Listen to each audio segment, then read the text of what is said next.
Doctor José Ocampo, muy buenos días. Muy buenos días, Rodolfo. Un gusto saludarte y también a tus televidentes. Muy bien.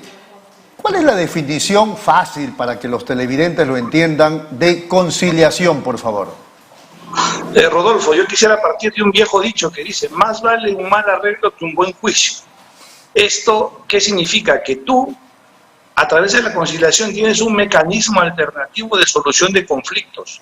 Es decir, lo que vas a llevarle a un proceso judicial, tranquilamente lo podrías resolver en un proceso conciliatorio que es ágil, rápido, económico y sobre todo que va a cautelar tus intereses. Porque a ver si estoy exagerando, pidiendo que el interno por favor lo apague, a ver si estoy exagerando. O sea, en la conciliación te puedes demorar algunas semanas, pero si vas al juicio te demoras como 7 años, más o menos así. Correctamente, eso es lo que te quiero decir, que estamos frente a un proceso ágil, económico y que va a velar por tus intereses, porque tú mismo vas a hacer tu propia sentencia. Ahora entiendo que para que haya conciliación, las dos partes tienen que estar de acuerdo. Cuéntenos, por favor, cuáles son las etapas de este proceso de conciliación.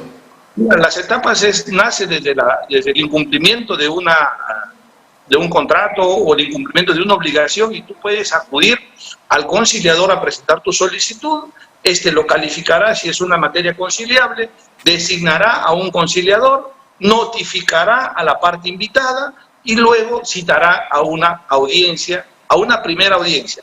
De no concurrir una de las partes a esta audiencia, puede seguir a una segunda audiencia, que sería la etapa final de la etapa de conciliación, ¿no? Correcto. ¿Y qué nos dice la experiencia de todos estos años respecto de la conciliación? ¿Ha funcionado en el Perú? Mira, ha funcionado a medias porque, claro, no se ha tomado conciencia de que el mecanismo que uno tiene es muy ágil y muy práctico en el sentido de resolver una incertidumbre jurídica, un conflicto de intereses. Pero lamentablemente el peruano a veces es de confrontación, de que quiero imponer mi derecho, mi posición, y lamentablemente no arriban a conciliación. Creo que más de una vez hemos hablado de un porcentaje de un 20%, 30%, que hay acuerdos totales en una conciliación y el resto termina llegando al Poder Judicial, ¿no? ¿Qué son las materias conciliables, por favor, doctor? Las materias conciliables es un tema muy importante, Rodolfo, toda vez que tienen que ser materias que uno pueda disponer al momento que uno va a hacer una conciliación. Ejemplo, tengo un contrato de alquiler. Yo dispongo que mi inquilino se quede 6 meses más y que me reduzca la renta. Materia conciliable, alimentos, por ejemplo, hablando del caso de familia, yo en representación de mi hijo, como madre, puedo conciliar en un monto de 500 soles, 1000 soles, la pensión de alimentos. Es decir, que tú puedas decidir sobre ellos.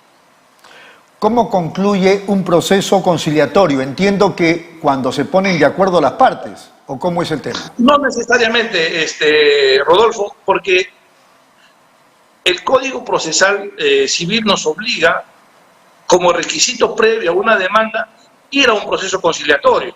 Entonces, el proceso conciliatorio puede terminar, como tú lo dices, por un acuerdo total, es decir, ambas partes llegaron a una conciliación y establecieron los puntos que se obligan entre sí.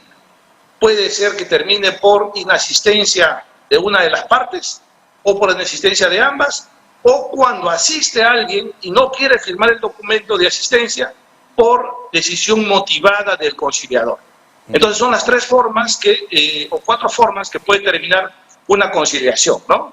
Doctor, ¿y qué cosa es el acta de conciliación?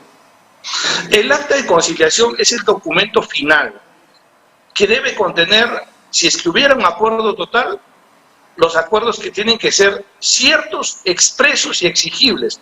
Es decir, que pueden ser de acuerdo a la realidad, que tienen que constar literalmente, por ejemplo, las fechas de pago, la forma de pago, cómo se paga en efectivo o en cheque, y que pueda ser ejecutable en caso de incumplimiento. Porque tú no puedes dejar a la ambigüedad que se pagará cuando hay un temblor, o se pagará cuando nazca el hijo de alguien. No, tienes que poner fechas ciertas, lugares de pago, determinar de manera fehaciente y clara en qué consiste la ejecución o la obligación para poder ejecutar. Muy bien. De lo contrario, en el limbo y queda una generalidad, ¿no? A propósito del acta conciliatoria, se pusieron de acuerdo, todo está especificado muy bien, pero ¿qué sucede si una de las partes que ha cedido y por eso ha firmado el acta conciliatoria, etcétera, incumple? Es una excelente pregunta, Rodolfo, porque nos permite decirte que el acta de conciliación con acuerdo total, con obligaciones, que contenga obligaciones, es un título ejecutivo, es decir, tiene el carácter de una sentencia judicial, donde tú, en caso de incumplimiento, vas al juez y le dices, señor juez, la persona tal, o el señor José, el señor Rodolfo ha incumplido la obligación, por ejemplo, de pago, o la obligación de entregarme mi bien inmueble. Entonces, el juez ya no va a abrir un proceso judicial, lo que va a hacer es requerirle el cumplimiento, que demuestre que ha cumplido el acta. Caso contrario, pasa una ejecución forzada. ¿Qué cosa se puede crear, o digo mejor, se puede o no se puede crear relaciones jurídicas a través de la conciliación? Rodolfo, eso tiene un trasfondo importantísimo, porque hablábamos de los derechos de materia conciliable o disponible, ¿no? Entonces, no se puede celebrar un acto jurídico, por ejemplo, en una conciliación. Es decir, yo no voy a decir, te voy a reconocer a ti, hijo, como mi heredero, porque eso corresponde a otra etapa. O sea, no se puede crear actos jurídicos a través de una acta de conciliación. El acta de conciliación va a solucionar un conflicto de intereses, no a crear relaciones jurídicas. Es decir, en el acta de conciliación yo no puedo celebrar un contrato de alquiler, no puedo pactar un préstamo de dinero. ¿Te das cuenta? Entonces, el incumplimiento de esos actos sí pueden ser materia conciliable y ejecutable. Muy bien, a propósito de la conciliación, y con esto terminamos. El otro día conversábamos con usted, ustedes están llevando a cabo, digamos, como abogados, el conflicto que se ha armado, lamentablemente, entre una criatura menor de edad y Magali Medina, para decirlo de algún modo, porque ella difunde un video, la señala, la identifica a la menor de edad, insinúa que es la amante del marido de una conocida muchacha de la televisión. Bueno, ustedes han llegado a la conciliación, por ejemplo, allí. En una primera audiencia el Canal 9 no fue, el Canal 4, que también tiene algún entuerto en el asunto, ha decidido que sí va a ir, aunque no fue a la primera. ¿Cómo se explica eso? Bueno, se explica muy simple, Rodolfo. Ellos están en su tesis de que la conciliación no es obligatoria.